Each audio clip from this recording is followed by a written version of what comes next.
When Kobe and I decided to create a podcast and coined it the Father Son Podcast, most would feel this is a gimmick for the podcast, and that couldn't be further from the truth. From the day Kobe was born, I introduced him to video games. This was a way of life for me, as I can remember my father buying me the Odyssey home system, where the cellophane field that clung to the TV determined what game you were playing. Kobe's love for video games grew, as did the bond of a father and a son. When I introduced him to online play, his world opened to new heights. He learned quickly that the incredible gaming experience wasn't just something shared between a father and a son, but there was an entire world that shared his passion for gaming. Gaming was just part of his upbringing, as school or sports was. We always made arrangements that a video game experience was just an arm's length away, even when we went on vacation. As Kobe got older, our experience took us to the road, experiencing events like the Great E3 to more modern events like Summer Game Fest, the Xbox Experience, IGN, and PAX. Kobe graduated from college and now works in the video game industry on the Xbox team. So, as you can see, it was nothing but natural progression to now share our experience and love of the industry through our podcast. Now sit back and enjoy the ride.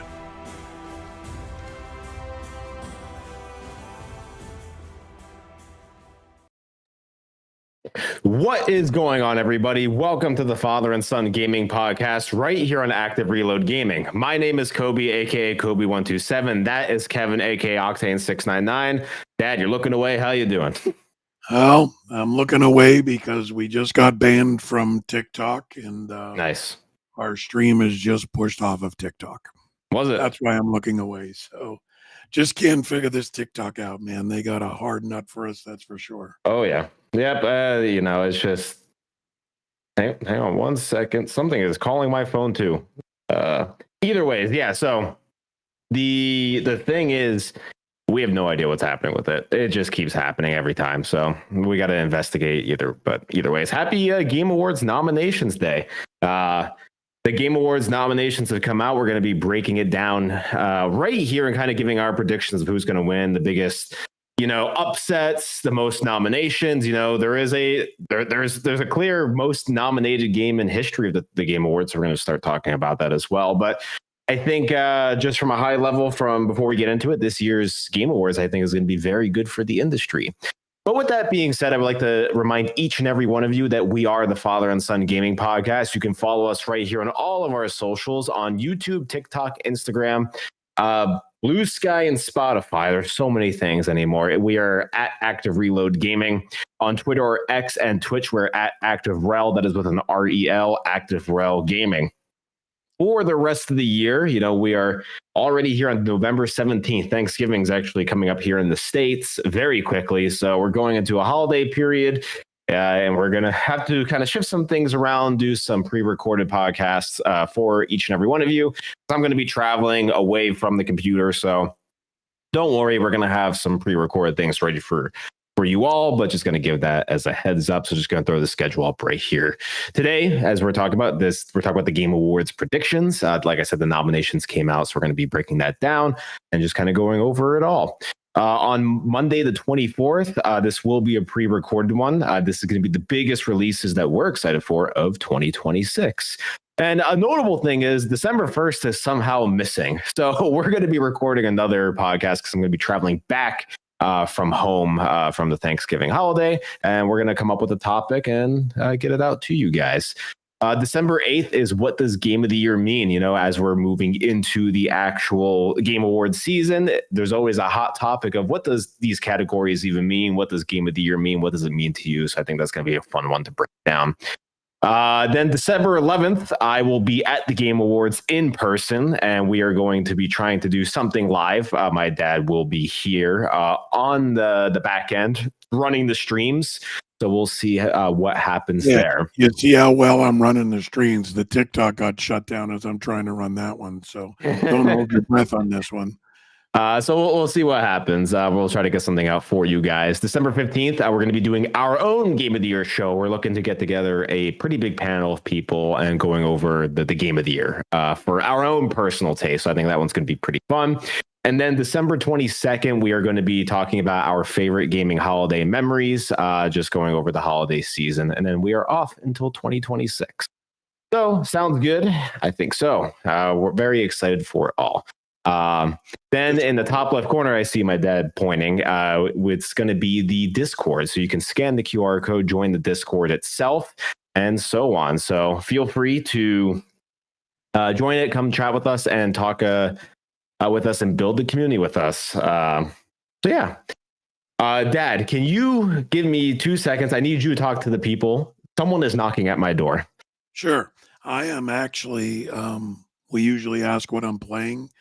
I am trying to finish my Bloodlines, and I took a step back to try my little bit of Call of Duty 7 campaign. I'm sorry, man. That is ass. That's the worst campaign I've ever played. And then I got pissed off because I know that there's, break points that you have to start over. And I thought I got to one, and I did not get to one. And now I got to play the whole thing over again. So Are you talking crap about me? No, I'm talking crap about Call of Duty 7. The campaign just absolutely horrible. So yeah, I don't know. And it's a shame because I love Call of Duty campaigns. I thought they were one of the best. But this year, I can honestly say, if you really think about it, Battlefield, the last Battlefield got so much flack that they didn't have a campaign in it. And Call of Duty's campaign, last one, was okay. Now they flipped up, and Battlefield 6's campaign was outstanding compared to COD 7 at this point. Well, yeah, I haven't played that. I don't know if I'm going to play the Call of Duty campaign, but the fun thing about having a live podcast is sometimes people will just show up to your door. And maintenance came by that say they are giving a 24-hour courtesy check to say they're going to be coming in inspecting the units tomorrow. So, yay. Now, if they would have knocked at my door, I would have got them to subscribe to our podcast. But yeah, I didn't think of the marketing opportunity right there. Say, if you want to come into my place, you need to hit that notification bell and subscribe. Start just becoming a content creator in front of them. But all that being said, are you ready to start breaking down the TGAs and everything that they have nominated? I am, and I will echo what you said before. And just to give you guys an idea, because we're the father-son podcast, I can tell you, ever since they started to do this, Kobe and I would watch it together when he was home. Even back on Spike TV when it was a thing. Yeah, absolutely. And then when Kobe went to college, either we would be on FaceTime or the phone or text. He was at college. I was sitting at home going through this, and him moving out to Seattle, we would both be watching it together. So this is actually something we've been doing, again, as far back as I can remember, of them doing this. And it pained me a little bit that I couldn't go, because it's a bucket list of mine to go out to the Game Awards, because we do go out to the Summer Game Fest. But I'm taking one for the team, for the podcast, because if we went out there, we're not allowed to bring equipment in. So there's no way we would be able to do our equipment live. So I'm staying home for our viewers. So Kobe, when he's out there live, but I think next year we're going to figure out a different way to do it, whether we tape something and do it a day late, because I really want to get out there. But this one is, again, for the fans that were kind of sitting back and saying, you know what, I'm going to take it for the team, and Kobe can go, because we want to give you guys the best experience we can. Cool. I agree. Bombay says they are ready as well to get into this. So let's hop over and start doing it. Now, I did put an ad blocker on, but for some reason, I don't know why your show is infecting my algorithm. But right here, I'm seeing a history original, The Curse of Oak Island, something that you consistently watch. And love the Oak Island. Anybody that watches it, I'm an Acorn through and through, man. Never miss it. Oh my God. I don't know why this is infecting my feed. I guess you talk too much about Oak Island. Now Bombay says it's a great show. Thank you, Bombay. Thank you. I've never missed an episode. All right. Well, I don't watch it, but you talking about it makes it on my feed. But we are a gaming show, so we're going to talk about games. So the first, we're going to go bottom up. So we're going to start from least exciting to the most exciting, which obviously ends with Game of the Year. So the first category up is the most anticipated game, or the Grand Theft Auto 6 category until Grand Theft Auto 6 is out. But so the most anticipated games that have been nominated for this year is James Bond 007 First Light, Grand Theft Auto 6, Marvel's Wolverine, Resident Evil Requiem, and The Witcher 4. Now, for me, I think this list makes sense because these are the biggest known quantities going into next year. And obviously, I think as an industry as a whole, Grand Theft Auto 6 is going to be the one that wins this. I can't think of anything that has been snubbed from this list. Actually, I lie. The only game I think has been snubbed from the most anticipated list, I would honestly replace 007 with Crimson Desert. I think Crimson Desert is going to make a pretty huge impact, especially coming from a Korean studio. The innovation they're trying to do, the complexity of that game, that everything's on the table. I think Crimson Desert could have been here in place of First Light, because I think the First Light showing wasn't as strong as I anticipated. But that being said, I think if you're to really break this down, it's GTA 6 with a close runner behind of The Witcher 4. You know, what's funny is you wouldn't knee jerk and just say Grand Theft Auto 6, because I think that gets its rock star. But from me, Wolverine, Requiem, and Wit 4 are all equal to me. Like, I'm pretty stoked. And to be honest with you, I'd take First Light and I'd put Valor Mortis in there. I thought Valor Mortis, you know, coming from an independent, would be one of my most anticipated. And just to throw a little, you know, foreshadowing on Game of the Year, there's 4 independents out of the 6. Like, so who would have thought in 2024 that the 4 of the 6 games would have been in the most anticipated or even thinking about Game of the Year, which is great for the industry. So it's a little foreshadowing, but yeah, just using the logic, it's got to be Grand Theft Auto 6, because I don't think there's a game being more talked about than, and you could get people that aren't really big video gamers and they all know or have heard of Grand Theft Auto. So that's where I have to give it to them. I don't want to say reluctantly, but Wolverine, Requiem, and Witcher 4, man. Witcher 4, I think, is going to set the world on fire just as much. Yeah. Next up is Content Creator of the Year. You know, there's 3 content creators on here that I'm familiar with, and that's the Burnt Peanut, Moist Critical, and Kai Cenat. The other 2 that were nominated are Kadril and Sakura Miko. I think the Burnt Peanut, I've seen him pop up on TikTok quite a bit. He was a Tarkov streamer, and he's a VTuber, and his VTuber persona is a peanut. So it's kind of funny to watch. Moist Critical, I've always watched. I like his content quite a bit. But Kai Cenat, I feel like, has set the world on fire with his Twitch streams this year. I think everyone kind of heard about his marathon streams and the production behind them. So it's a toss-up, but I think Kai Cenat's probably going to be the one here. But besides that, I really don't know who would have been snubbed. I don't know much about this category. Yeah, I think that they need to do a write-in father-son podcast. Yeah, there you go. So, and just to let you know, Bombay, the Curse of Oak Island, this is sponsoring this podcast. That's no, they are not. They are not. This is not sponsored by Curse of Oak Island at all. That is a joke. Next up is Best Esports Team. I don't know esports teams, so I don't really have input on this. Yeah, I don't really follow the esports teams. And I'm going to tell you why. Until they change, this is just my opinion for what it's worth, until they change what games are in esports, I think they snub other games from getting in there. I don't have any interest in esports much anymore. I used to love watching them on ESPN2 all the time. And I just think that they got to get a new round of games in there. Yeah. I mean, I think it's also the symptom of what esports is. And, it goes based off of just viewership. And these games are some of the most highly viewed games, especially on Twitch. So it's like, I understand why. But I don't know. Like I said, I'm not as big into the esports world. I'm like very surface level. Like, I don't even know any of these. So I used to know FaZe. I don't know if they were actually esports though. So, but moving on. Best esports athlete. This I literally have no idea.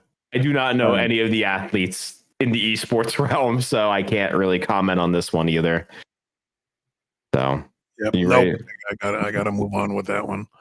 Now, I can talk about this best esports game. So, the best esports game category is Counter Strike 2, Dota 2, League of Legends, Mobile Legends Bang Bang, and Valorant.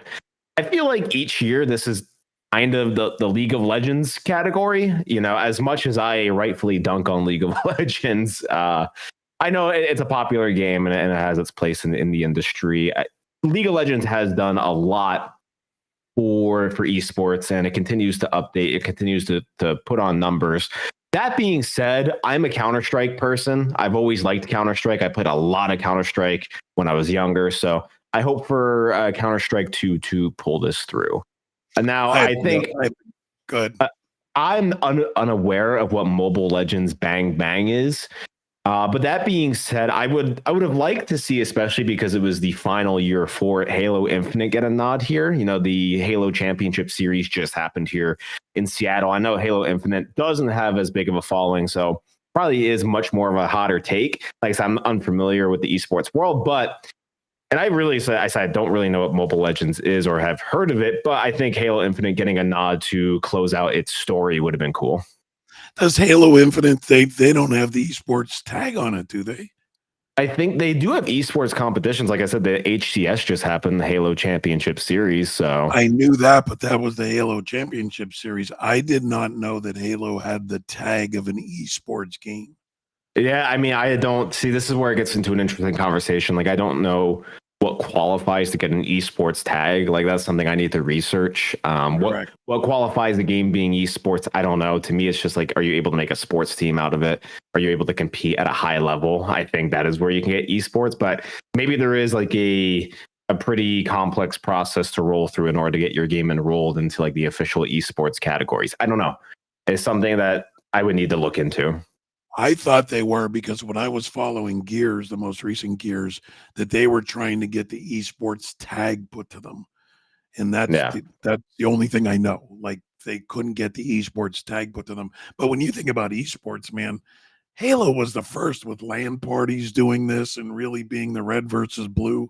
They should be at the top of it. But at this list, not knowing much about it, I got to just say League of Legends, because they've been usually the king on top of the pile on all this. So Yeah. I'd just take League of Legends. All right. Next up is Games for Impact. And the Games for Impact category is designed with a purpose beyond entertainment, aiming to create a positive effect on players or society. The 5 games that were nominated here are Consume Me, Despelote, Lost Records, Bloom and Rage, South of Midnight, and Wanderstop. I think here, for me, I don't see any snubs, but for me, I think the win should be South of Midnight. I really enjoyed South of Midnight this year. I thought it did a great job of highlighting a part of United States culture that is very kind of forgotten about a lot. We don't explore in media a ton with the Southern Bayou mythology. I thought it was a great setting. It had a great story, great characters, and a great culture to kind of get enriched in. And I think it highlighted a lot of stuff between this and Sinners this year in the movie realm. You know, the Southern Bayou mythology is getting a lot of attention, rightfully so. So I hope South of Midnight wins here. I think my follow-up would probably be Lost Records, Bloom and Rage. That comes from the team that made Life is Strange. And I think it is a good game with some good themes. The story does take a while to get going, but I think once it does get going, it is pretty interesting to play through. I love South of Midnight, and I think they're going to snub on a couple of these categories. But to me, South of Midnight was at least in my top 5 favorite games this year. I just loved it. I thought it was unique. I do like that whole mythology of the Bayou. I like the soundtracks. I like the art style. I enjoyed the gameplay. So I thought South of Midnight didn't get its fair shake. I think South of Midnight was a good game. I think it had a lot of issues, especially for me in the combat realm and how they designed the encounters. I think that's where South of Midnight started to falter a little. But between the actual artistic direction behind the game, the story, the music, the characters, I think so much more elevated that game that was able to help me look past the the downfalls of the combat. And we're going to get into accessibility a little bit later, but you were able to skip combat sections entirely. So at a certain point, it was playing like a visual novel, and I think it was a really great visual novel at a lot of points. I really enjoyed that game, but for me, it did not enter the top 5. So I think there was other games that unfortunately edged it out, but I still think I agree with you. South of Midnight was not given its proper flowers. I think a lot of people ended up looking past this game, and I think it was a good one to play. And it wasn't that long either. You can get through this thing in like 8 to 10 hours. So definitely worth the time, especially if you have Game Pass. Go download it, give it a shot, see what it's all about. All right. Up next is a hot category. This is Best Debut Indie Game.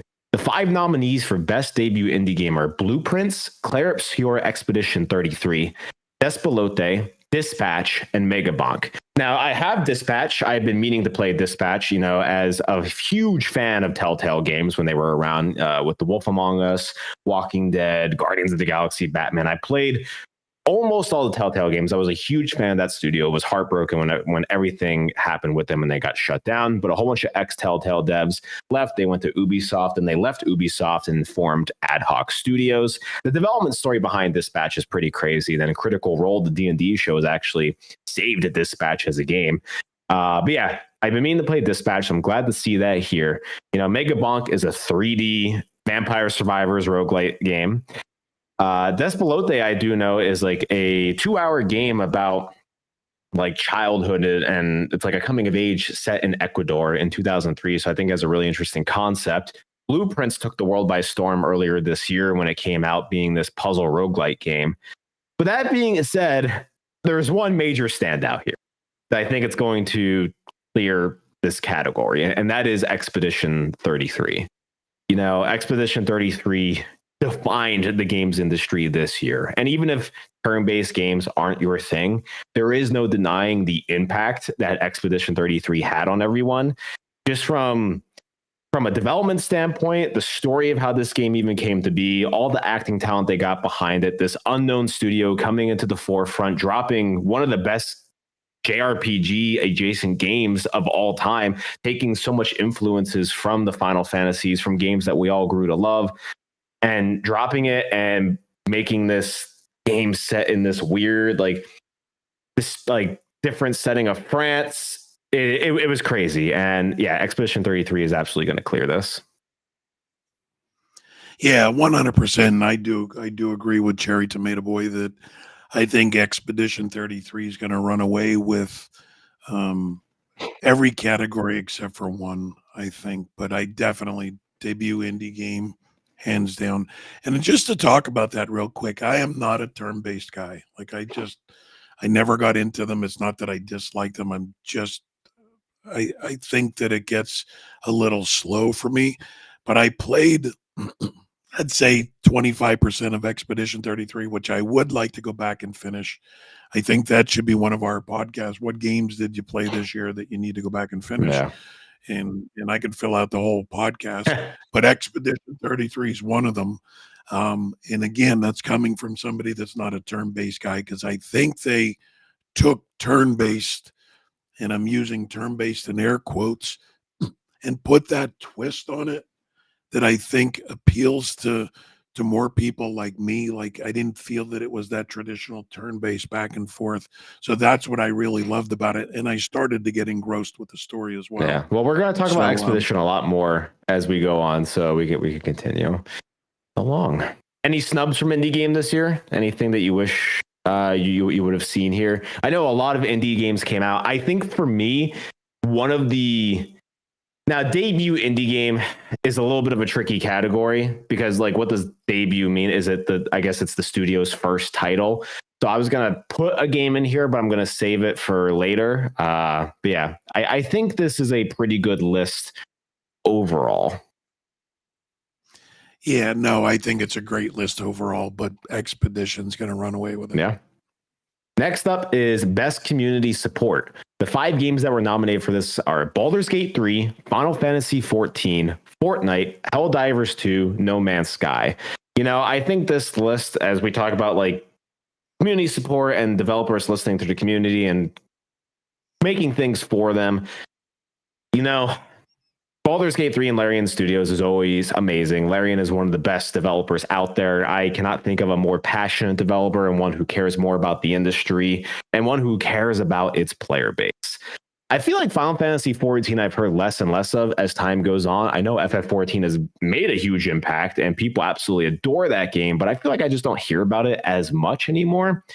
Fortnite, Fortnite is always there. Epic does a great job with the community. You can dunk and joke on Fortnite all you want. The fact is Fortnite is incredible with the community and they're always leaning into what the player base wants. Now, I think for this award, though, it has to come down to Helldivers 2 or No Man's Sky, and I would lean more towards No Man's Sky. Hello Games continues to just blow me away with the support they keep giving No Man's Sky after that game was a colossal failure to start. And just, we always talk about the full 180 they did with that game and continue to do with that game. It is just, it's admirable, and I always want to see Hello Games get their flowers, especially with No Man's Sky and how they were able to turn it around. Dad, what says you? Yeah, I agree with that. Like, again, I think Final Fantasy, I haven't heard much about it. Baldur's Gate is up there, just kind of echoing each. Fortnite is always the juggernaut. Like, it's one of those things. Like, if we went back to the esports with League of Legends, but Helldivers 2, as much as I do think that the community has supported them, I think that they, listen to them. But I do agree, No Man's Sky, coming from, I remember buying that game and was so hyped about it. And then when I got it, I was so disappointed because it was so broken, and it's almost like I always equate No Man's Sky to Cyberpunk. Like, they're two big hyped up games that fell flat in their face, but I think their resurgence came out stronger than they would have if they wouldn't have fallen flat on their face. Yeah. So if you're asking me to do my logic and it's not a fanfare thing, I would say No Man's Sky should win that category. I agree.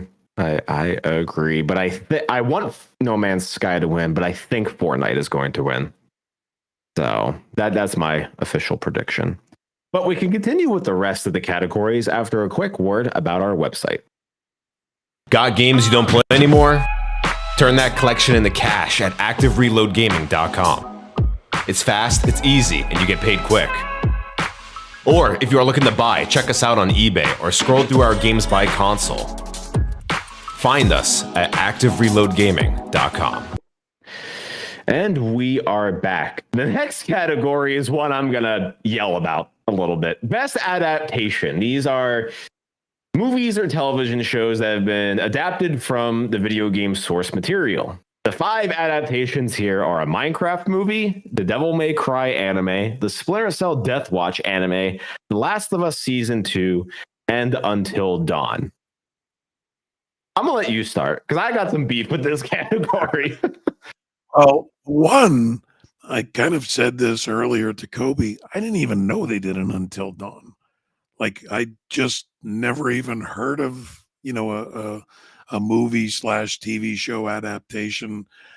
I honestly think The Last of Us, as much hype as it got, I don't know that would win. If it was season 1, hands down. I would have to lean on the Minecraft movie. As goofy as that was, but it's Minecraft, you got some big people in there with Momoa and Jack Black. I think they had that. So I would lean on that. I did not watch Devil May Cry, and I liked the series Devil May Cry, just never got around to it. So, but I didn't hear much hype about it. So if you're asking me, I'm going to lean towards the Minecraft. So here's my beef with this category. First off, Until Dawn should not even be here. That movie was straight up not great. It is kind of garbage. I am a huge Until Dawn fan, and the Until Dawn movie was it had all the right pieces. It had the right director. It was the director of Shazam, who also made the movie Lights Out, which Lights Out I know gets a little bit of flack, but I think it was a solid horror entry. You had Sony behind it. You had some returning cast members from the game. The formula was there, but that thing was it was god awful. It was so cheesy. It was so repetitive. It just played into every horror trope. And when you get rid of what makes Until Dawn special, which is your decisions, like it's just a boring movie. Now, I think where the Game Awards and the nominations actually screwed up is because last December 2024, is in the running for categories, and they fully missed Sonic the Hedgehog 3. I think Sonic the Hedgehog 3 should have been nominated in place of Until Dawn. We completely forgot about what released in December. So I think Sonic 3 could have been in this category well over Until Dawn. Last of Us Season 2 is where I'm going to beef a little. I adore Last of Us Part 2, the game. It is, I think, one of the best stories out there. I know it's split down the middle with the fan base, but I'm on the side of absolutely loving the game. Season 2 took the material and just bastardized it, and it was completely unrecognizable with the changes that they made and the choices they made. Like, yes, there were some good sequences in Season 2, but as that season progressed and they completely ruined Ellie's character by not making, like, the whole point of Last of Us Part 2, the game, is Ellie is a vengeful person who only sees red and just wants nothing but blood for an event that happens in the game. Season 2 absolutely misses the point and makes Ellie the same happy-go-lucky character that we see in Season 1 and is not vengeful at all. And realistically, Dina is more of a vengeful character than Ellie is. And I feel like it was Dina's show, but I don't think Last of Us Season 2, it should not be winning. Now, I've heard good things about the Splinter Cell anime. I have not watched it, but I have heard people say some really good things about it. I just don't know if it has enough hype behind it to drive this. Devil May Cry I did watch, and I did not like this anime at all. I think it was another bastardization of the Devil May Cry source material. I forget who made it, but I just think everything was kind of silly. I think it just didn't honor Devil May Cry as much as I would have. That leads me to Minecraft. And out of everything here, I feel like Minecraft winning would be the funniest shit ever. And Nate Edwards, I knew someone was going to say it, but in the chat says, Chicken Jackie. So, yeah. And Bumbay says, I'm going to be honest, I didn't know Season 2 of Last of Us even came out this year. Yeah. Minecraft movie had a cultural impact, one that screamed throughout the streets, one that had children running through the movie theaters, throwing popcorn everywhere. It became the meme of the year. Everyone was going feral for Chicken Jockey, and everyone was going feral for the Lava Chicken song. So there's so many moments in the Minecraft movie that, unfortunately, such cultural influence. I feel like Minecraft movie winning makes sense here. So I do agree. I think the Minecraft movie is going to this category. 100% agree. And that's what, like I said, I just think that had the biggest impact this year when you look at it. And again, we'll talk about this in a future podcast, but what makes it? Is it the cultural impact? Because just about everybody's heard of the Minecraft movie. Grandmothers heard of the Minecraft movie. Grandmothers didn't hear of Devil May Cry, Splinter Cell, Last of Us, or Until Dawn. So that's right. You just got to do it.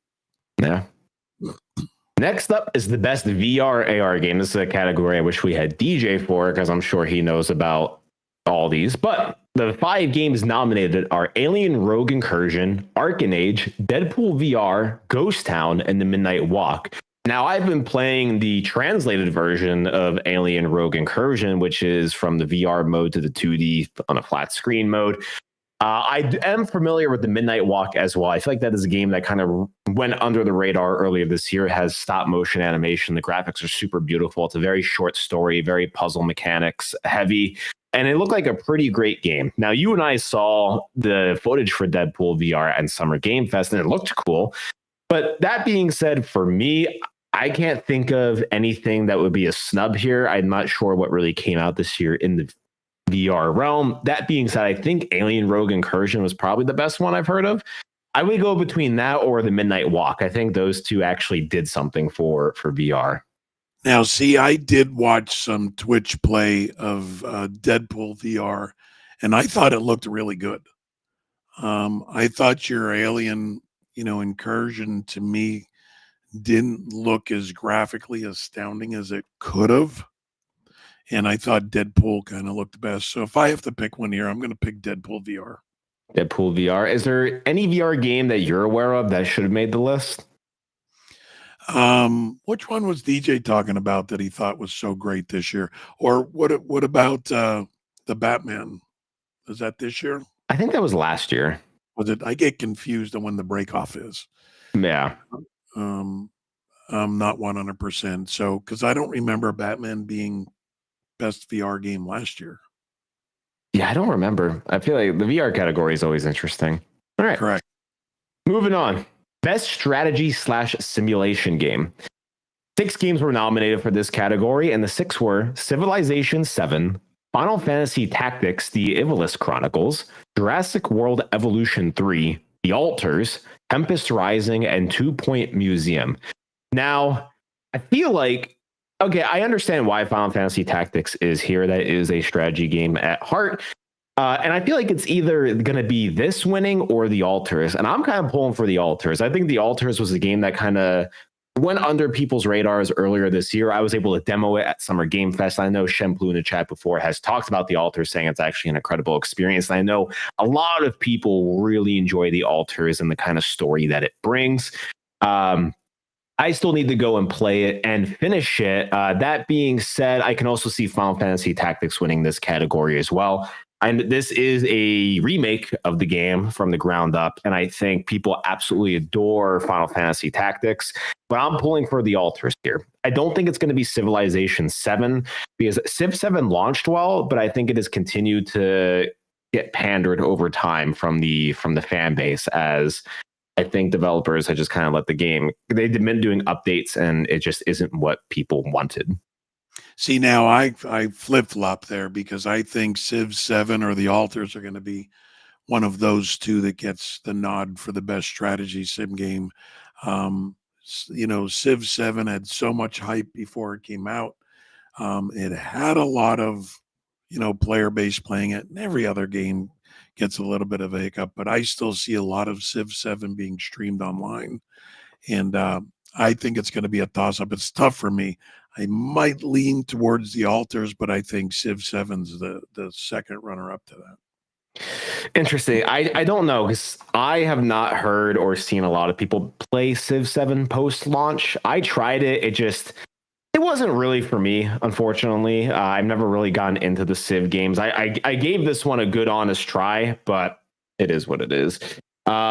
Bombay says Civ 7. I'm still on my first quick game of Civ 6 slash joke. Yes, the Civ games take way too long to play. But yeah, I'm curious. I feel like Civ players haven't been super happy since Civ 5. I don't know. We'll see what happens. Next up is Best Sports / Racing Game. The 5 games nominated for this category were EA Sports FC 26, F1 25, Mario Kart World Rematch, Sonic Racing Cross Worlds. I think for this category, I'm going to immediately eliminate 2. I'm going to eliminate FC 26 and F1 25. I don't think those games even stand close to the other 3 that we're going to be talking about. So realistically, I think this comes down to Mario Kart World Rematch or Sonic Racing Cross Worlds. And I think this is going to be an interesting conversation, because Mario Kart World is a good game, but I don't know if it ever reaches the highs of Mario Kart 8 Deluxe. I feel like I still hear a lot of people saying that Mario Kart 8 Deluxe, which is the Switch 1 title, is a much better game that they enjoy more than Mario Kart World. And I have heard a lot of people scream and say Sonic Racing Cross Worlds is actually a pretty good kart racer. So I think it's going to come down to Mario Kart World or Sonic Racing. I think I was in Rematch for about a month, and I think Rematch is also the symptom of it didn't launch with crossplay, which really hurt the game. And I just think it died off very quickly. There just wasn't enough content coming in. I think the game had a very awesome idea. It played amazingly, being on the soccer field and you're only controlling one person, which is yourself. People say it's like Rocket League, but with real soccer, which is somewhat true. And I think people are still playing it, but I just think they missed the mark with the launch. And that is a little disappointing. What do you think? Is there any snubs here as well? Like I'm not sure of any other sports or racing game that could even be put into this category from this year that meets the quality of this. Yeah, no, I don't think there's any snubs here. Again, I kind of feel the same way. I think Rematch, though, should win, but I think that they're going to give it to a Mario Kart because of the Switch 2, and I think this is going to be the only category that Nintendo wins anything. Really? Yes, I really do. We're gonna see about family games. So, Oh yeah, the family games. But I thought I picked somebody that wasn't Nintendo. all right. Well, we're gonna Could keep be wrong, moving but on. I would like to see Rematch take it, to be honest with you, because Mario Kart, it's been out there. It's the same thing. Same with Sonic Racing. It's the same thing. At least Rematch was something a little bit different. Yeah. So next up is the best role-playing game category. And the 5 games that were nominated here are Avowed, Clair Obscur Expedition 33, Kingdom Come Deliverance 2, Monster Hunter Wilds, and The Outer Worlds 2. Now I'm going to come out right away and say I think the 3 that are going to get eliminated immediately and not going to be in the conversation is Avowed, Monster Hunter Wilds, and The Outer Worlds 2. I think this category really comes down to Expedition 33 or Kingdom Come Deliverance 2. Now, Expedition 33, like I've always said, I think is probably the best game this year. That being said, when it comes down to best RPG, and I think, Expedition is going to sweep most things, but I think when it comes to best RPG, I think I'm going to have to give this one to Kingdom Come Deliverance 2, and I think Kingdom Come Deliverance 2 is going to win. Because as an RPG, I think Kingdom Come Deliverance has such diverse and rich mechanics, and the choices that you make, and playing Henry of Skalitz, going through Kuttenberg. There is so much to Kingdom Come Deliverance 2 that makes it such a nerdy RPG and so rich, full of content that as much as I love Expedition 33, I think Kingdom Come should get its flowers here for what it did for the RPG genre, because no other game is like Kingdom Come out there. Kingdom Come does such different things for the RPG genre. Well, again, I agree with you. And here's where I really leaned on it. When you really break down what an RPG is, as much as I love Expedition 33, I would have never really said, man, that's a hardcore RPG. Or Kingdom Come, that is the definition of an RPG, like just playing it. So I agree with you 100% that, you take out Avowed, Monster Hunter, Outer Worlds 2, even though some of those were some fine games, but we're talking about RPG, not the games. And Kingdom Come, I think, is going to sweep this RPG 100%. I would love to see, because I think it would be, 90% voting that Kingdom Come is the best RPG in this category. Yeah, but I do think like it is a toss-up between Expedition or KCD2. But like I said, I think I can make the argument for myself that KCD2 is a better RPG. And I'm not saying it's a better game. I just say from an RPG standpoint, I think it is a better RPG than Expedition 33 is. I love KCD2. It's one of my favorite games that come out this year. Next up is Best Ongoing Game. The 5 games that were nominated for Best Ongoing Game. So this is very much different than community support. And I feel like this is kind of redundant at a certain point, but we'll see what happens. Is Final Fantasy XIV Dawntrail, Fortnite, Helldivers 2, Marvel Rivals, and No Man's Sky. I think we eliminate Final Fantasy XIV immediately. Like I said, I know there's a huge fan base for Final Fantasy XIV, but I just feel like I haven't heard much of it this year. It's going to come down to Fortnite, Helldivers 2, Marvel Rivals, or No Man's Sky. Now, for me this year, I would like to see Helldivers 2 win this category.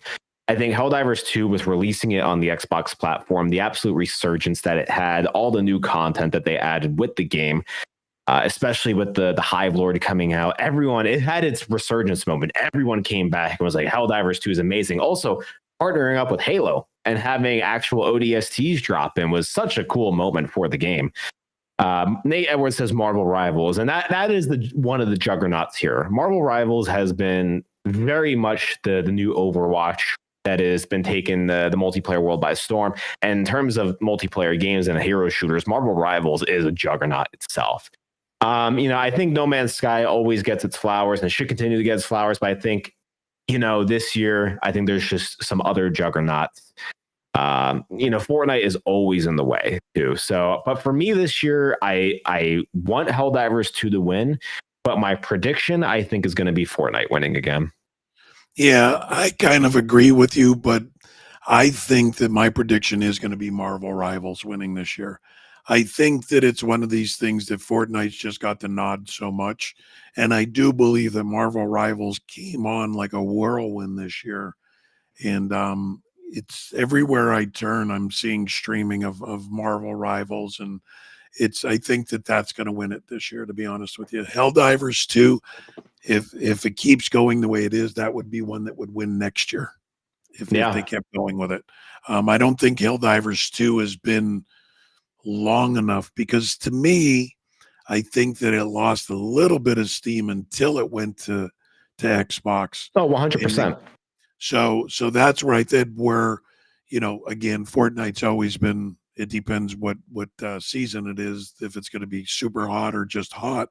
But to me, Marvel Rivals has been pretty solid throughout that. That's where I'm going to pick Marvel Rivals for the best ongoing game this year. Next up is Best Mobile Game. The 5 games that were nominated here are Destiny Rising, Persona 5 The Phantom X, Sonic Rumble, Uma Musume Pretty Derby, and Wuthering Waves. I don't play that many mobile games, but I can appreciate art. I know ball when it comes to mobile games. I think it's going to be Uma Musume Pretty Derby this year. I have a close friend of mine who is feral for this game. Yeah, if you haven't played Pretty Derby, it's one of my favorite mobile games. Yeah, you really got into it this year. So you definitely got to play Pretty Derby. If that doesn't win, I'm going to walk away. But Pretty Derby is one of the best mobile games this year, hands down. Yeah, like I said, I know you got into it pretty heavily this year, so I'm really pulling for Uma Musume to win this category. I think the only other runner-up might be Persona 5, The Phantom X. Persona is a pretty big name. But like I said, I'm just unfamiliar with the one thing I will say with Best Mobile Game, and I don't know if this is Best New Mobile Game, but I feel like Odd Mobile is always here somewhere. So, but maybe it's just Best New Mobile Game. So. See, this is for a future podcast that we're doing, but I'll just say, what is it? There's so many questions behind it. Is it the most sold? Is it the most hours played? What is it? Because if you go for popularity, I'll go to Sonic Rumble. There's more people that know what Sonic is than Persona, than Destiny, than everything. So again, I always like to get behind the scenes and say, what are they basing it on? Is it sales? Is it hours played? Is it popularity? What is it that says that they get nominated for the best? Yeah, I don't know. Next up is Best Independent Game. The 6 games that were nominated for Best Independent Game are Absalom, Ball Pit, Blueprints, Expedition 33, Hades 2, and Silksong. This is probably one of the most stacked categories of the nominations this year. To start, I think I'm going to eliminate Absalom and Ball Pit from this category. I just don't think they made as big of a splash as the 4 other games did. Now, when it comes down to these 4, I'm probably going to take Blueprints out. I think Blueprints, while a spectacular game and loved by many, I don't think Blueprints is going to touch Expedition, Hades, or Silksong, even though it made such a big splash earlier this year. Now, when it comes down to these 3, you have Expedition 33, Hades 2, and Silksong. 3 juggernauts. At this point, you can throw the dice, and if it lands on any one of them, I think I would be happy, because Expedition 33, we already said so much about it, but it came out, made a huge splash. Hades 2 is one of the best, if not the best, roguelike game that I've ever played. It is super polished. It is super pretty. The music is fantastic. The voice acting, the story, everything about it is just incredible. And it has so much replay value that you can, even 120 hours into that game, you're still finding new pieces of content that you never thought you would have found. And it's just crazy how deep Hades 2 goes. And Silksong, people have been waiting for Silksong for so long, and that game finally came out this year and came out to critical acclaim, and the fans absolutely adore Silksong for what it did. And even though Hades, I think the thing is Hades 2 and Silksong are, I think the argument you can make against them is they are more refined versions of already spectacular games, and 33 is something brand new. But I'm not going to put that to the side.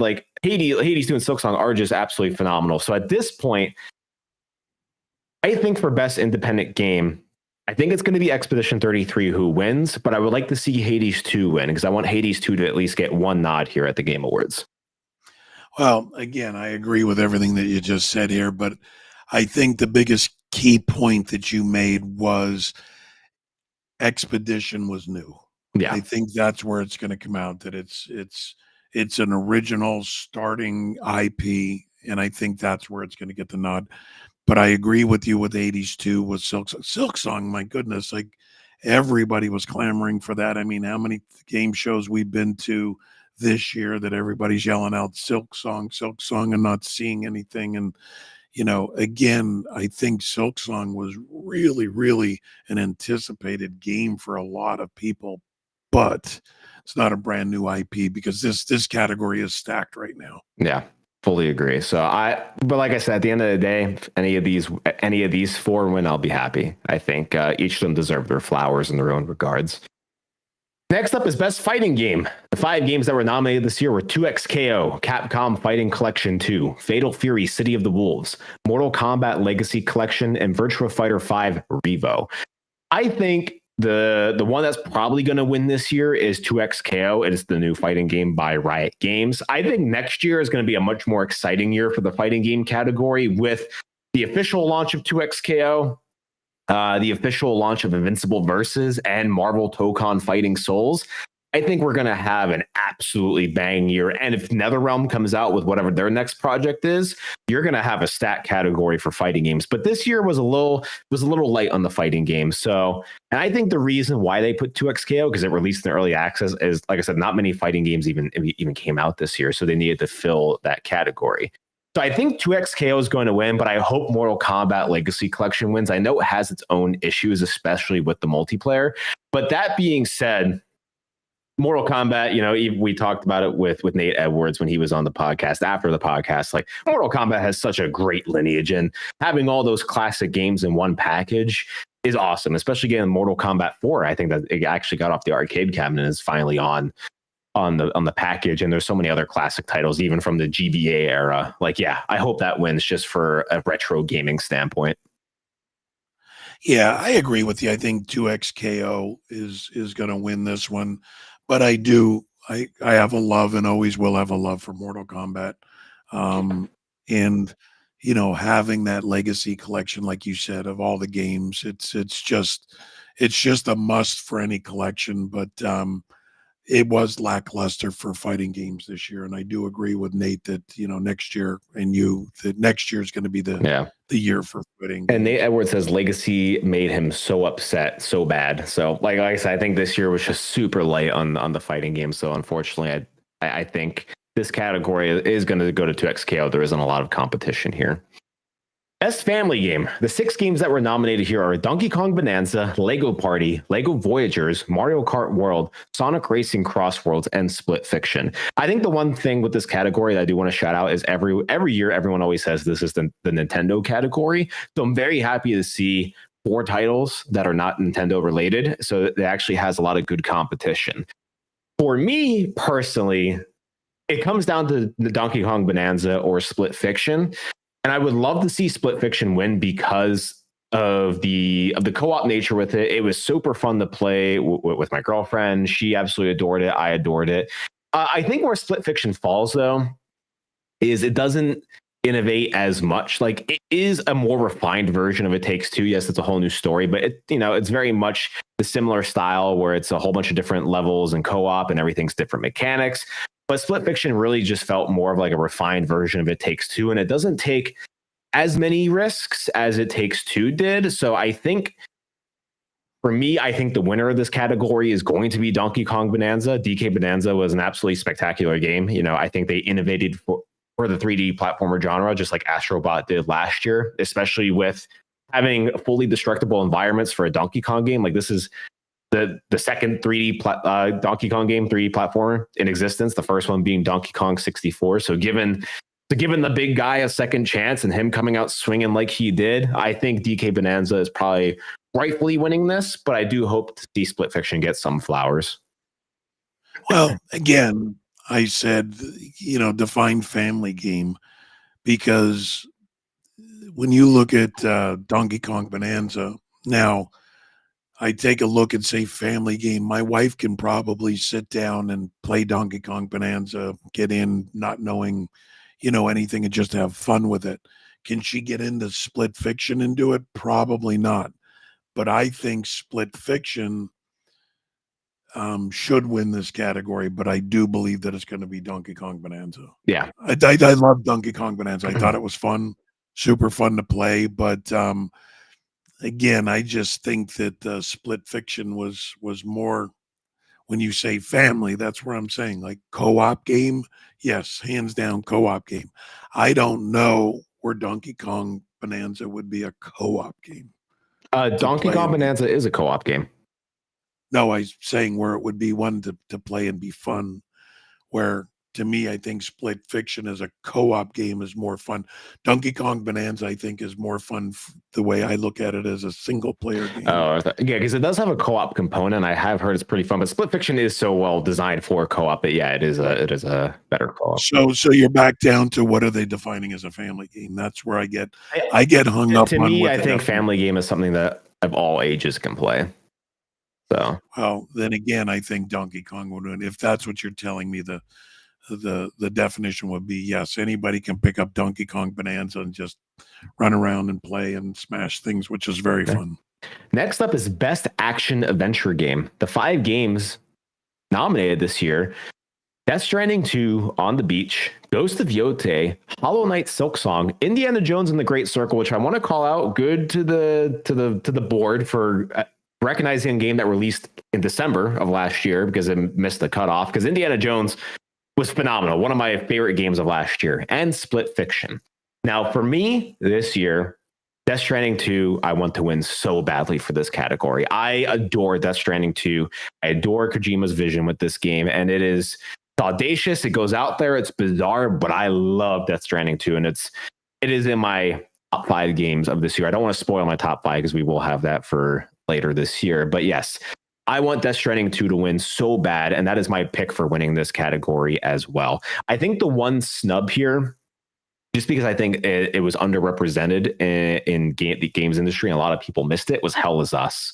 Hell Is Us was a great game. Post-apocalyptic world, half detective, half action game.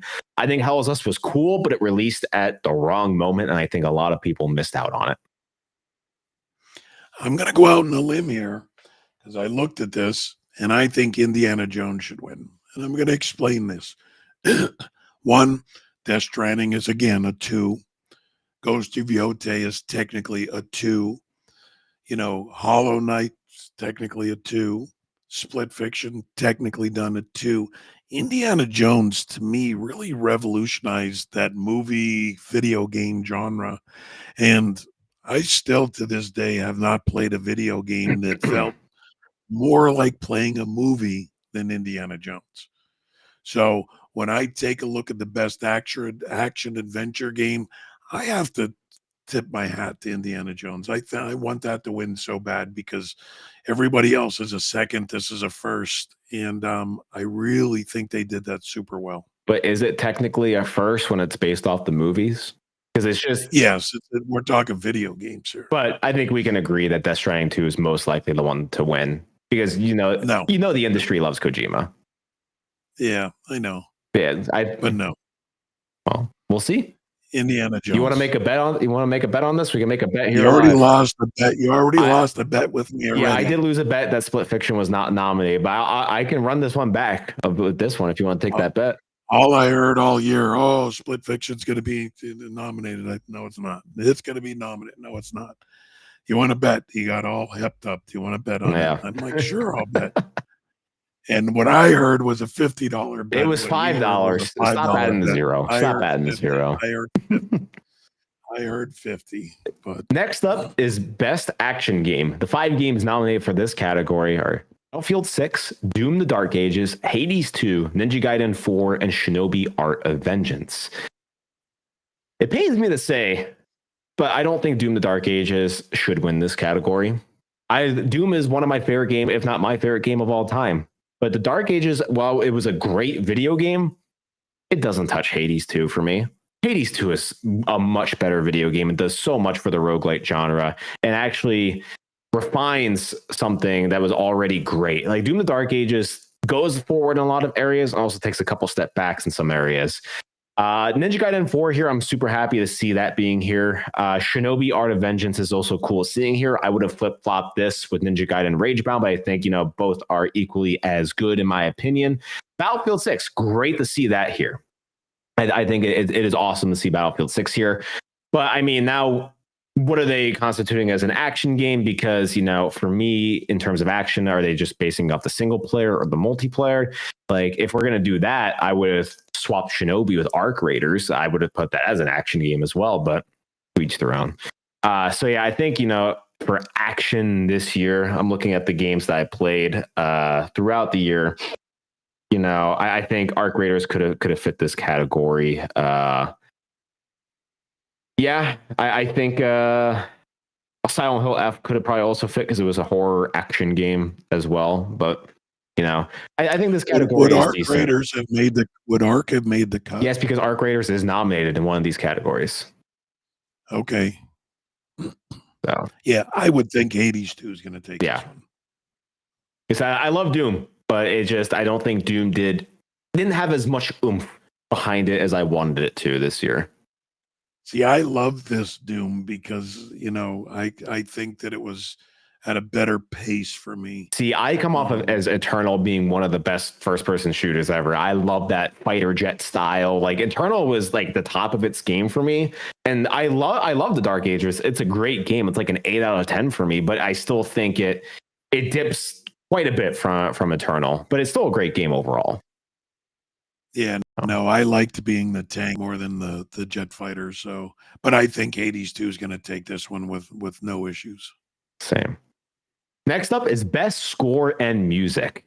The 5 games that were nominated for this category are Expedition 33, Death Stranding 2 On the Beach, Ghost of Yotei, Hades 2, Hollow Knight Silksong. First thing I want to say is where I think there was a big snub here. And I agree. I think from you and I's perspective, the big snub here was South of Midnight.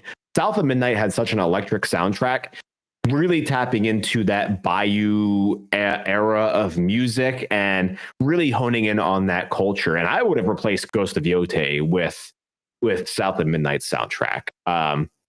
That being said, for me, Expedition 33 absolutely clears this category in the soundtrack department. The soundtrack is absolutely phenomenal. It is, listen to any of those songs, and the soundscapes that they are able to provide offer so many different genres of music, where you get like this slow orchestral music for one point, then you get some like technical, like techno music with another, and then you get like some rock instruments with another. Like they are able to do so much with the soundtrack. That being said, Death Stranding 2 is also phenomenal. Getting Woodkid on the album was absolutely spectacular. His Death Stranding 2 album, I still listen to this day. Ludwig's album for the actual original score was absolutely electric. Death Stranding 2 has such beautiful music, and also incorporating his needle drops with some of the songs that he selected for the game. Death Stranding 2 is absolutely phenomenal. Those are my 2 runner-ups. Hades 2 also has great music, and so is Silksong, but I don't think those come close to 33 or Death Stranding for me personally.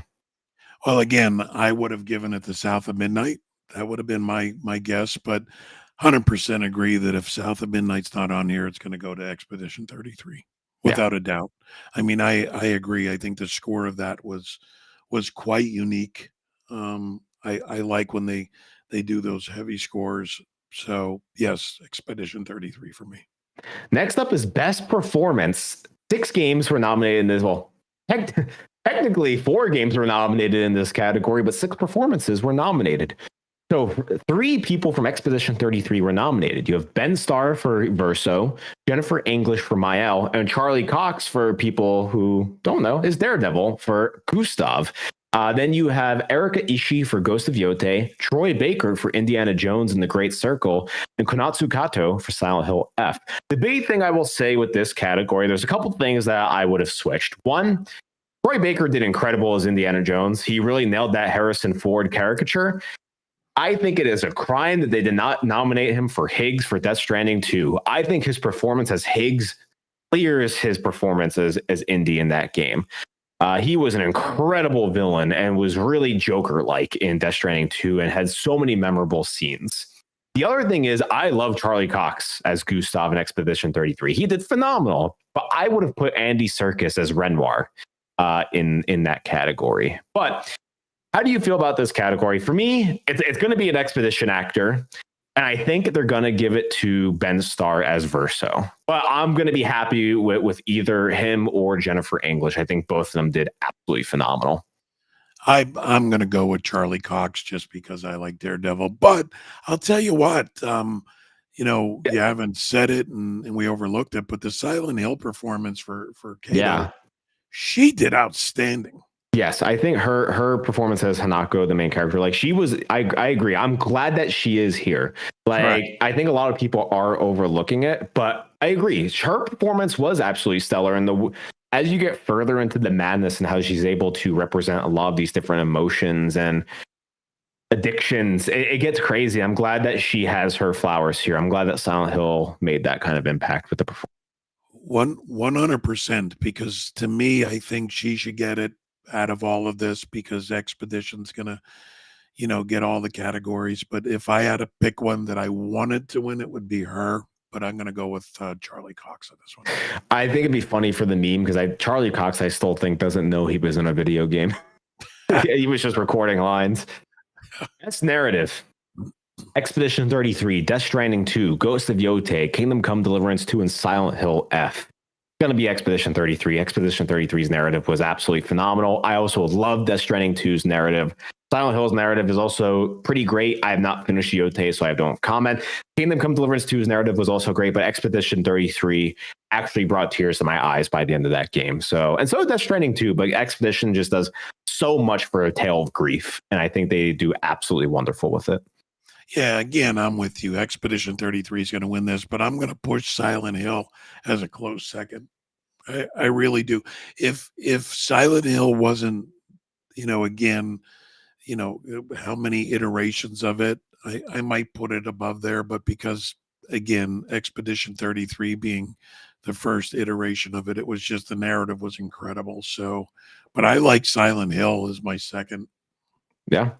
Next up is Best Multiplayer Game. 5 games were nominated: Arc Raiders, Battlefield 6, Elden Ring Night Rain, Peak, and Split Fiction.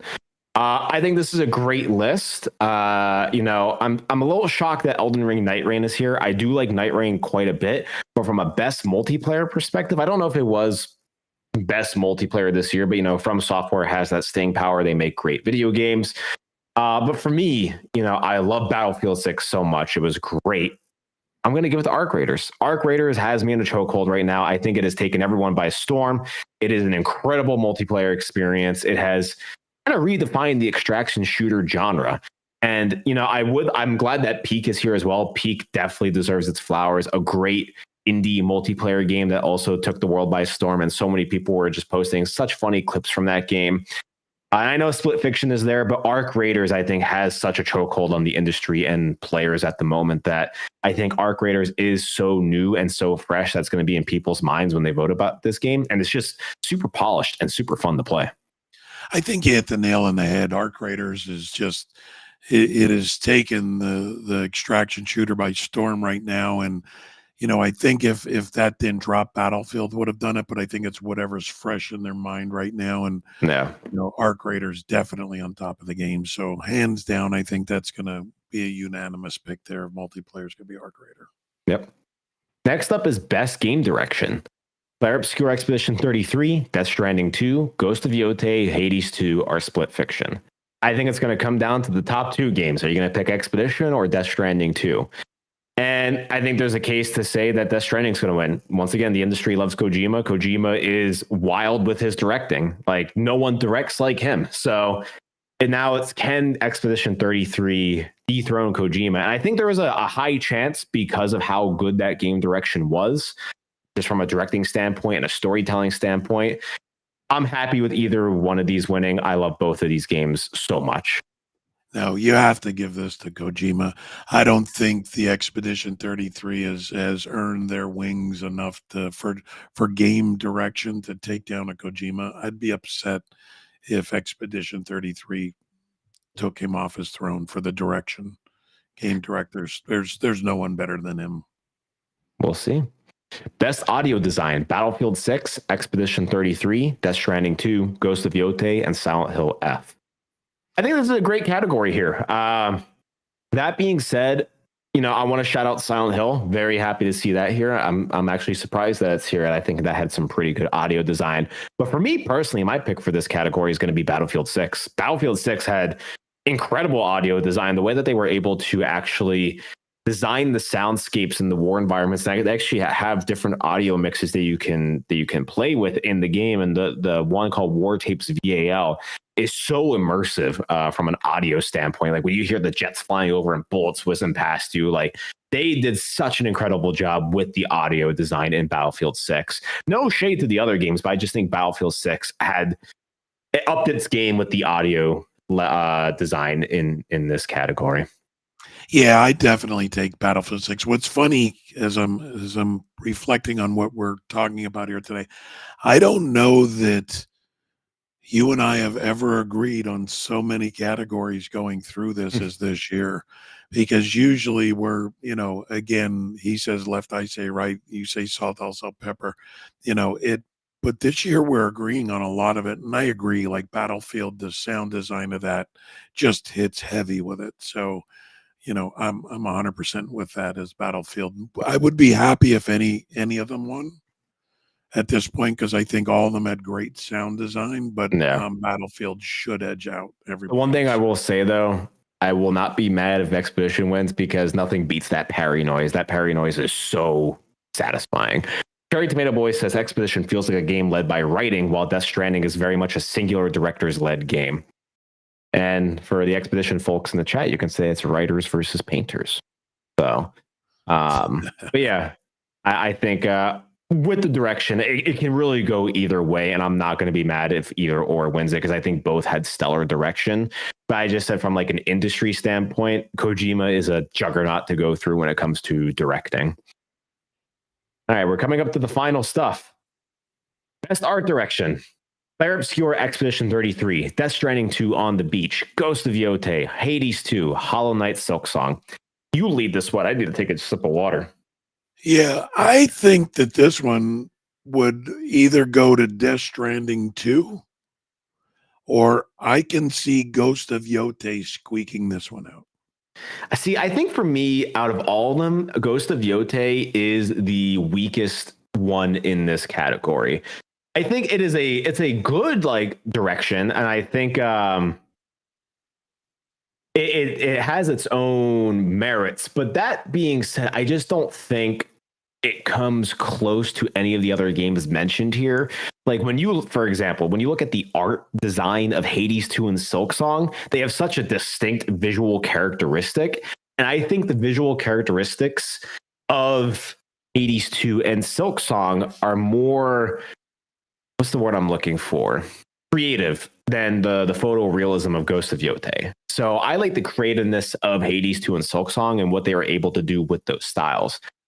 That being said, Expedition 33 art design is absolutely stellar. I think the way that they were able to take this Paris, make it like this weird version, like every level is a painting in itself, pun intended for those who know. It's a painting in itself, and every level is so visually distinctive from one another, and each of them play very differently than one another, and how you interact with the environments. Like, to me, Expedition 33 really set the stage of what I'm going to say a photorealistic artful game can be. And I don't see any other game. I think Hades 2 is the one that comes close to this. I think Death Stranding 2, especially with Yoji Shinkawa, his art is always spectacular, and you can never put down any of the Yoji Shinkawa art. That being said, Expedition 33 left a lasting mark on me for what that art was. So that's my opinion. I think Expedition 33 is going to be the one to take it this year. Ghost of Yotei. We'll see. And finally, the final category, the big one of it all, Game of the Year. So I'm gonna show clips of the games as we start rolling through them, and to no surprise to some, I think these are going to be very predictable. First up was Expedition 33. Expedition 33 is the first game nominated for the year, and I think I'm going to say this is going to be the one that wins the Game of the Year, but I would like to talk about the other ones very quickly. But I think we both agree Expedition 33 is winning Game of the Year just for what it did as an industry. And I think this is going to complete the full swan song of developers who left the corporation of Ubisoft, formed a small team of passionate developers of creating a game that just means so much to them. It's going to be the perfect end to this story. I 100% agree, and I love the fact that it's an independent.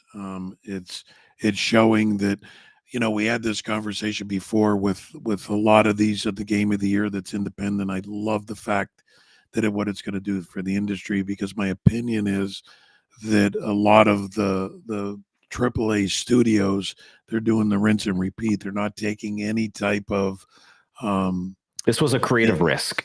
Yeah, they're not taking any type of risks. They're going to put out the CODs and so forth that they know that are going to make money, and they don't want to take the risk. And I think the future of the industry is in the hands of independents like this to put out things of like Expedition 33. And I think that, to see Expedition 33 win, I think it's gonna send a sound wave through the industry to say, look, maybe we should take some chances and not just put out, the Maddens and the CODs and the things, to try something new.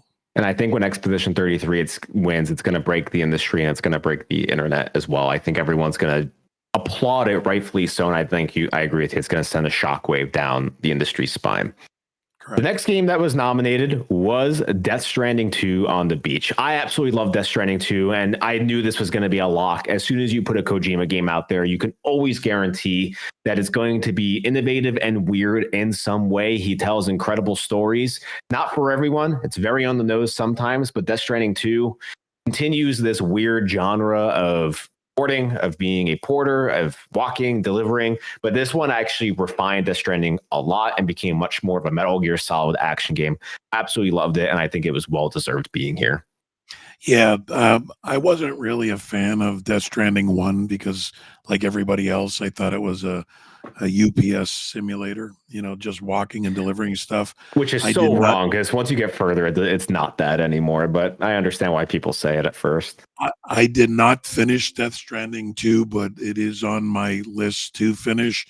Was not a fan of the first one, and I really got into the second one because I think they took direction of what people were, I don't want to say complaining about of Death Stranding 1, but disliked, and they removed it, and they took the things that people liked about it and enhanced it, and I really liked Death Stranding 2. So do I. The next game that was nominated was Donkey Kong Bonanza. Donkey Kong Bonanza, I think, was an incredible launch window game for Switch 2. It really showed the power of Switch 2. It showed what Nintendo has up their sleeves with these kinds of games. And, like I said, giving the big man his flowers again for a 3D platforming game was awesome. And being able to fully destroy the environment was sick. As I've been further away from Donkey Kong, I've had less hype about Donkey Kong. I still think the game is great, but I don't think it's the 10 out of 10 masterpiece that I said it was as I move further away from it. I think I land more in the 9 out of 10 area. It is a very much an amazing game, but it just hasn't had the lasting impact that I thought it would have for me mentally. Now, technically, can you say this was a Switch 2 launch game? Because I don't think it was. It was a launch window game because it came out a month after the launch. Now, I enjoyed this. I really enjoyed it, but I kind of with you, like, I'm not like, oh my goodness, after I've played it, I would take Astro Bot over this 10 out of 10 times. Yeah, I mean, I think Astro Bot also did incredible things for the 3D platform genre, and I think you can separate those two and say both did something very unique and innovative for this genre. Astro Bot, with its DualSense capabilities, with the levels and all the different mechanics and what it did for the 3D platforming genre. This being able to fully destroy every kind of environment, I think was awesome. Cherry Tomato says that the 2 Game of the Year frontrunners had beautiful women with their dogs out. Yep, the feet were shown in both games. Yeah, so. But I would get sidetracked on Donkey Kong here, I just like the breaking everything. So sometimes I'd get a little too sidetracked with it. Yeah. Next up for the nominations is Hades 2. Hades 2 is a much more refined and a much better version of Hades 1. This is the best roguelike, period. And technically, this is the highest rated new game of the year, even beating Expedition 33 on Metacritic.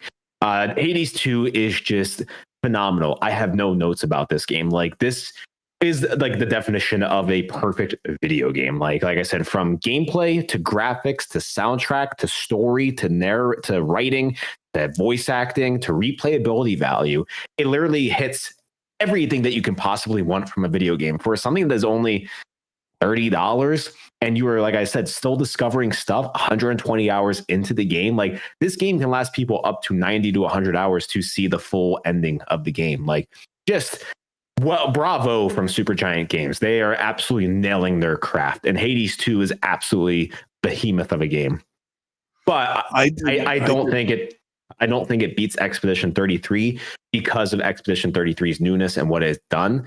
But I just want to say before you continue, as we're going to see more with these Game of the Year nominees, 4 of the 6, like you alluded to earlier, being from smaller studios or indie studios is such a breath of fresh air and good for the industry. Yeah, very good for the industry. I never played Hades 1 or Hades 2, but it is a game that I would like to give it a shot. Usually when anything that gets nominated for Game of the Year that I didn't play, I always like to play it because how can all these people be wrong? You know, for me to give it a shot, whether I continue to play it or not, I like to give them a shot. So this is definitely on my holiday playlist is Hades 2. Yeah. Next up, to no one's surprise, as people were anticipating this game greatly, is Hollow Knight Silksong. Hollow Knight Silksong is the only game this year from the Game of the Year list that I have not played. But I do know the fandom is very feral for this game. They are very loud, and I know Silksong is just a wonderful game to play.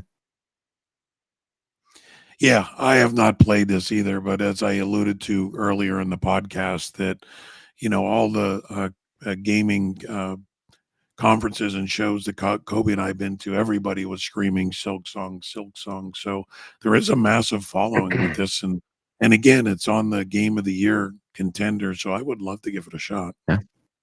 And finally, the 6th nomination for Game of the Year, one that surprised the hell out of me, but I'm so happy it's here, is Kingdom Come Deliverance 2. KCD 2 came out in February this year, and I did not think it was going to make it all the way to the end.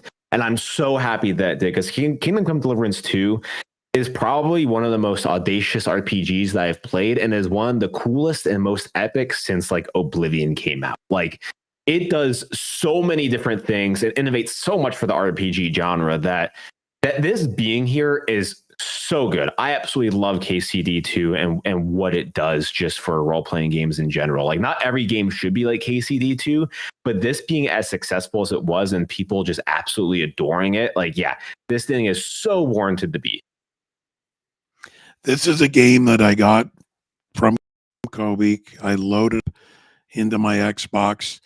Kobe said to me, it's going to take you about 90 to 100 hours. And you there? I am having technical difficulties. It looks like we're losing him. So Trade Man Boy says, "She Kingdom Till I Come Deliverance." Ooh, that's a good one. But yeah, I'll continue. Yeah, I gave him Kingdom Come Deliverance too, and we were talking about this earlier. So it's a game that takes about like 70 to 80 hours to fully appreciate it and see everything through, but it is an absolutely wonderful game. It looks like we have you back now.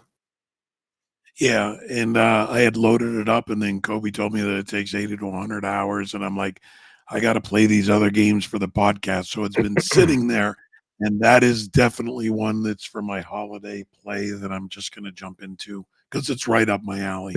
Yeah, I don't know what happened there. My computer just started to go crazy. It happens. It's because it heard you talk about something winning that wasn't supposed to win. It was someone was doxing you or DDoSing you. But that being said, I think that was Cherry Tomato doing that. Yeah. But that being said, do you think there was any snubs for the Game of the Year category? Again, I know that it's not, but I honestly believe that South of Midnight should have been in there for what it did, for how unique it was, taking something new. You never really saw that before. And as we said earlier about the, the myth of like the bayou and so forth. And I thought the art style was incredible. I thought the music was incredible. I just think that got a snub. I think it got a snub in a few categories, but I liked it. Again, it's in my top 5 games of this year. I haven't played it, but I know a lot of people love Blueprints, and I was really expecting maybe Blueprints. But for me, I think a snub was probably Split Fiction. I think Split Fiction was a wonderful co-op game. I don't think it would have won, but I think it was just absolutely amazing. And I'm also surprised to see Ghost of Yotei not here. I haven't beaten it yet, but I really thought Yotei would have showed up in some capacity. But kind of glad it didn't. I'm glad these smaller studios are getting the rightful flowers that they deserve. You only think Split Fiction? Yeah, I want my $5. You lost money because you lost money. Yeah, I want my $5. Either ways, to the commenters here, let me know what you think is going to win Game of the Year. I'm very curious. I think we all kind of agree at this point it's going to be Expedition 33, though. That being said, I would like to thank each and every one of you for joining the episode of the Father and Son Gaming Podcast today. This was a long one. We had a lot to talk about, but it was fun. As always, reminder, you can follow us on all of our socials. They're right at the top on YouTube, TikTok, Instagram, Blue Sky, and Spotify. We're at Active Reload Gaming. On Spotify, we also might be under the Father and Son Gaming Podcast, so find us there. Twitter or X and Twitch, we are at Active Rel. That is with an REL, Active Rel Gaming. In the top left corner, right above my head, right up here, is our Discord QR code. Feel free to scan it and join our Discord and help to build the community with us. And as always, we are live each and every Monday at 7 p.m. Eastern, 4 p.m. Pacific. So you can find us right here on YouTube, Twitch, maybe TikTok sometimes if it even wants to behave. I got TikTok back up, by the way, halfway through. Got it back up. I think I have the workaround for next time. We'll see if it works. And as always, we will see you guys next time. Have a great rest of your week. Thanks, guys.